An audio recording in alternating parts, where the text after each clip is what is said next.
What up, everyone? It's your boy Red Hawk. It is 3 p.m. in the afternoon on Friday, May 8th, 2026, and I'm going to cover about a lot of things today regarding life and struggles.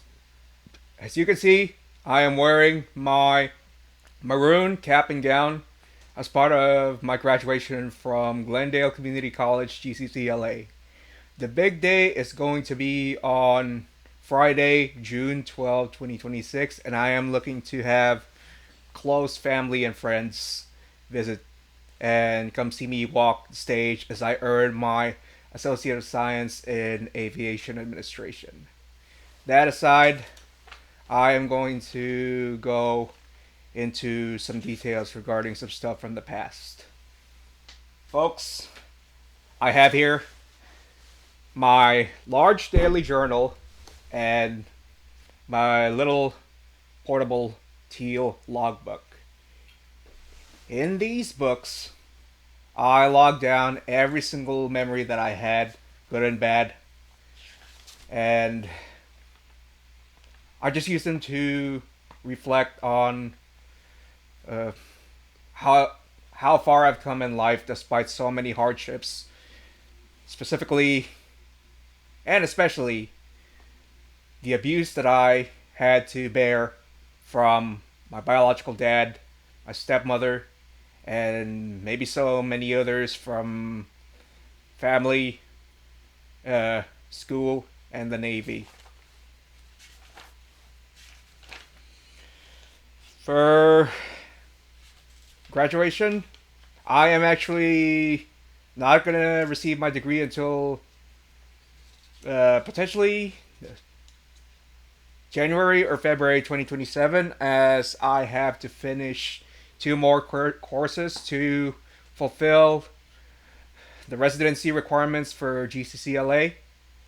I've currently completed 8 credits, and they needed 12, so I would have to complete four or more credits for that. In turn, I have registered for two more courses: AT 121 Air Navigation and AT 126 Flight Attendant 1. Yeah, that's right. I registered for a flight attendant course even though I have no intention of ever becoming a flight attendant whatsoever. It's gonna be Army aviation and earning my pilot's licenses in my spare time as a soldier moving forward. So, within the past few days, starting from Thursday last week, I happened to log a lot of memories, and where do I even start?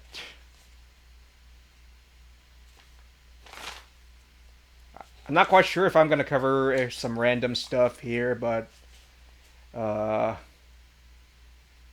I think I've covered a good deal of instances of abuse from my dad and stepmom, but seeing that I'm in a little bit of a better mood today, I am not going to ramble angrily about anything.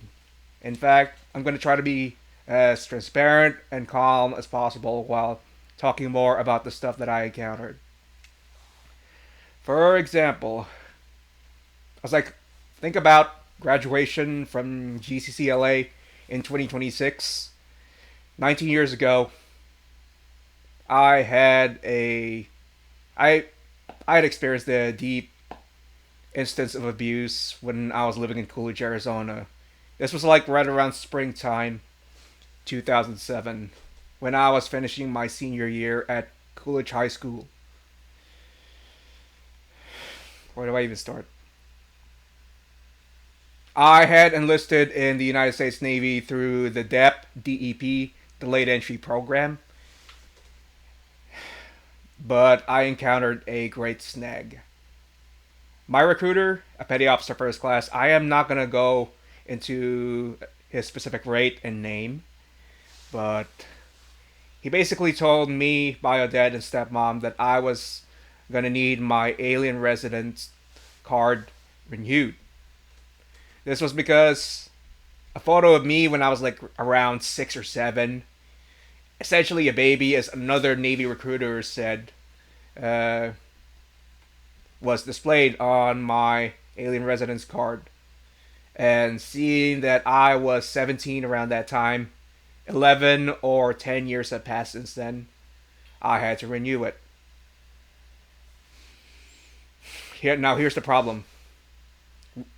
Bio Dad, Stepmom, and I went to the Philippine Embassy in Phoenix, Arizona, and they were chewing my behind so much. Bio Dad was especially telling me that I was an idiot for missing, not even knowing about renewing my alien resident card. You know what's moronic about this? The Twisted Two, ended up renewing my Philippine passport instead. I'm going to tell you this right now, folks. 8 years later, I renounced my Philippine citizenship and just declared myself as a full American. Hence, I turned in my Philippine passport in disgust from that memory. Now back to 2007. Let's see here. Biodad. Yes, we renewed my Philippine passport at the embassy in Phoenix. And I remember I was wearing a red and white flannel shirt. And I had a comb over hairstyle like I do now. I was not smiling at all. It was an upsetting instance. It wasn't my fault at all, I gotta tell you. Rather, it was the Twisted Two's fault that they were rambling towards me on something that they, not me, but they should have known themselves as I was going through the enlistment process. I tried to keep my calm demeanor as much as possible. I wasn't speaking to them at all. I just had to nod and say, okay, okay, okay, and just carry on with renewing my passport. When they renewed my passport, that was the mistake. They were supposed to renew my alien resident card as well, which they didn't. So I had to bear the brunt of everything for another 7 months until I got to enlist in the Navy. Wanna know why? Because right around August or September 2007, that's when I got my American citizenship certificate, which had been processed back in 2001 when I was around 11 going on 12. I gotta tell you, those were 7 months of mini hell as I went through just waiting and hoping for me to get out of the house in Coolidge, Arizona and go to boot camp. And let me repeat this. It wasn't my fault. It was Biodad and Stepmom's fault. They were the bigger adults than I am. The one with more responsibility towards me. Yes, I blame them. In this case, I know I shouldn't blame anybody but myself for anything bad, but I do blame them for this oversight. This huge, sheer oversight on their part. Because like I said, they were the bigger adults than I am. And they pinned this bollocks on me. That is pretty toxic right there, ladies and gentlemen. Not acceptable at all. You know what? You know what they did to rub salt on injury? I mean, in an essence, add insult to injury. Throughout the drive, and I was riding in one of their white Toyota Camrys around that time to Phoenix, Biodad went on a tirade. Besides telling me an idiot, he was telling me in condescending Tagalog, "Oh, wag ka sa aircraft," which means don't go aviation. Even though initially I had enlisted as an aviation machinist mate, or mech, rated AD, Alpha Delta. And then Stepmom it then added that something in Tagalog, patronizing Tagalog again, like she always did. Don't give the lad any ideas. Maybe he's gonna say that we're discouraging him from anything he wants again.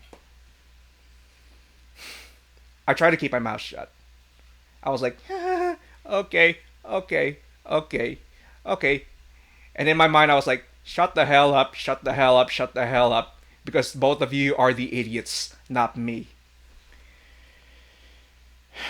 Biodad went on to add something a little bit more insulting, which pierced my heart, really broke my heart around that time. Oh, we're giving you an opportunity to go to college for free. But since you want to do things the hard way, fine by us. He was mocking my willingness to basically get out of the house and find a way to find myself and improve myself throughout life, especially after so many tragedies. And especially him not knowing that I was an SA victim when I was 7 years young. I gotta tell you folks, the way he had always acted towards me growing up, he shouldn't have done those.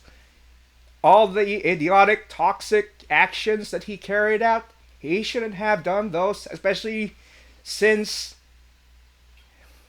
I was an SA victim. The way he carried himself, which was pretty moronic, and maybe brought about by an undiagnosed mental health crisis, he shouldn't have done all of those. I cannot emphasize that enough. He was a terrible dad, for lack of a better word. I'm sorry to say.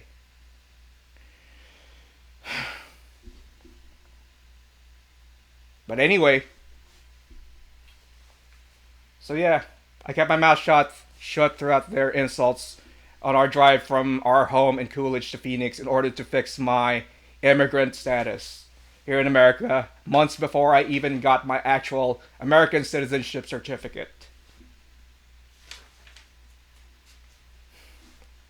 Okay, there's a phrase that pretty much covers this particular instance.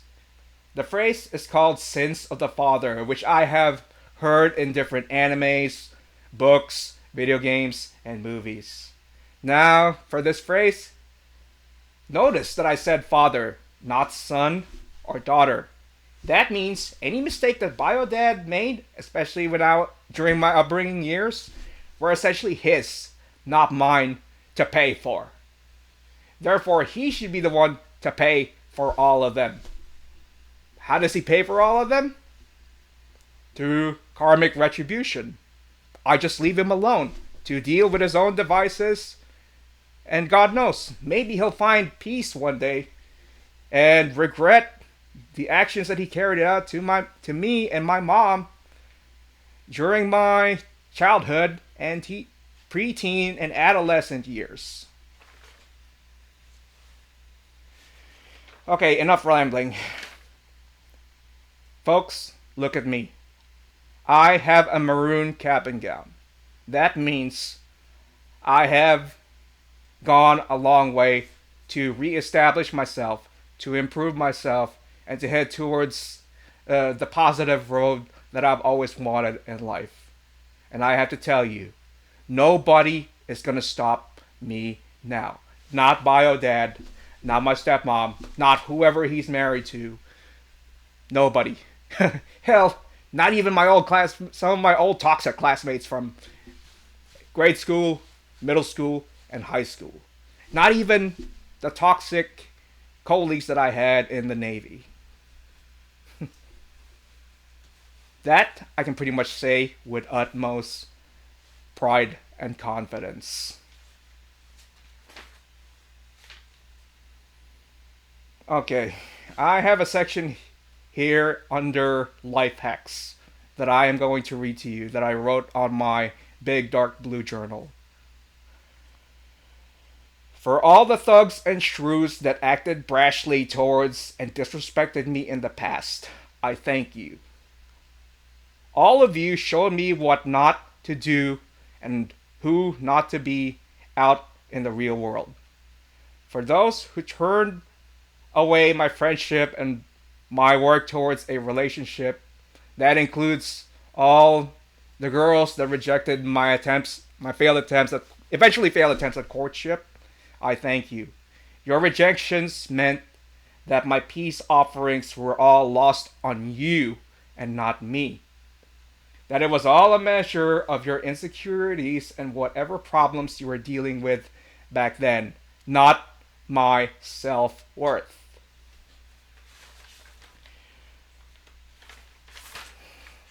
And I'm gonna go a little bit off tangent here to address my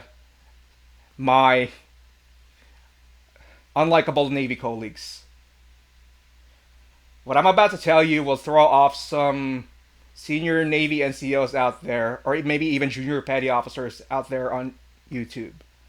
And before any chief, senior chief, or master chief out there, or even some junior petty officers from third to first classes, sets out to tar, feather, and lynch me, metaphorically, I will say that I was greatly victimized in the fleet, hugely because of where I came from and the color of my skin. And for that, I've developed a cynical opinion of the gold locker and even the junior crows and chevrons as the years went by. I have to apologize though about the rant that I made in 2021. Back then, a Shorinji Kempo dojo colleague of mine named Miss Mitsuko Kude passed away from cancer, and if I recall, it was also combined virus. For that, I was really saddened, scared, and upset because one of my colleagues was no longer with us due to natural causes. I don't know if she ever fulfilled her dreams, but I sure as heck was scared that I wasn't going to fulfill my own dreams and disappear, basically. Even though I am not the kind of person to think about any of that stuff for the most part. But since then, I thought about my own immortality, and it made me sad, scared, and angry. Even then, I ranted about the chief petty officer rank in the Navy because I was scared if I was going to go to the Navy and even go back to the Navy and even be compelled to become a chief when I actually didn't want to be that kind of chief, the CPO. And so, for any chiefs, senior chiefs, master chiefs out there, I apologize about my rant in 2021. And so, not to take jabs on those ranks again, I'm going to try to be as respectful as I can while expressing how I feel about those ranks.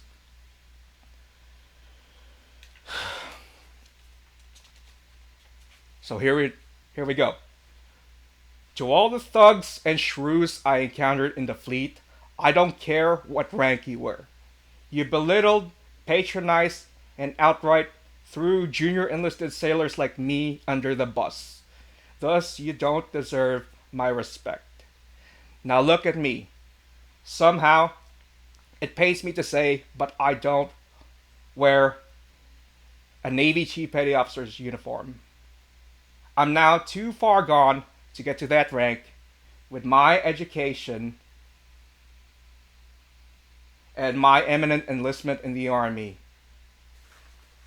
In other words, I have won, and I have achieved far greater than what any chevron or anchor wearing sailor has in the fleet. In case it's still not obvious to any of you, let me spell it out. With me now looking to enlist in the Army, the farthest I'd ever been to being a sailor is Petty Officer Second Class, Rated Officer Candidate under Instruction, E5 OCUI2.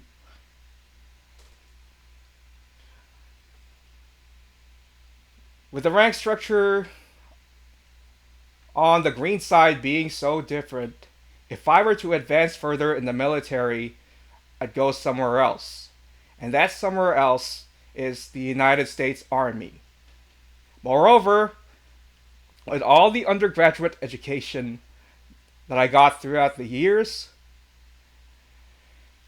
I solely think that it's safest to say I'm too far gone from ever earning the anchors on the collars of my uniform, let alone the extra star or 2 stars above the anchors and the superimposed USN letters.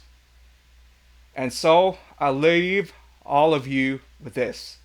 Thank you so much for being terrible individuals towards me and all other juniors. I wish you nothing but the best in rehabilitating your life and finding yourself in the most positive way that you could ever do. Let's leave it at that, ladies and gentlemen. I'm past the 20-minute mark. I think I've said too much. In a matter of weeks, I think it's time for some pomp and circumstance. That's all for now. Red Hawk, out. Peace.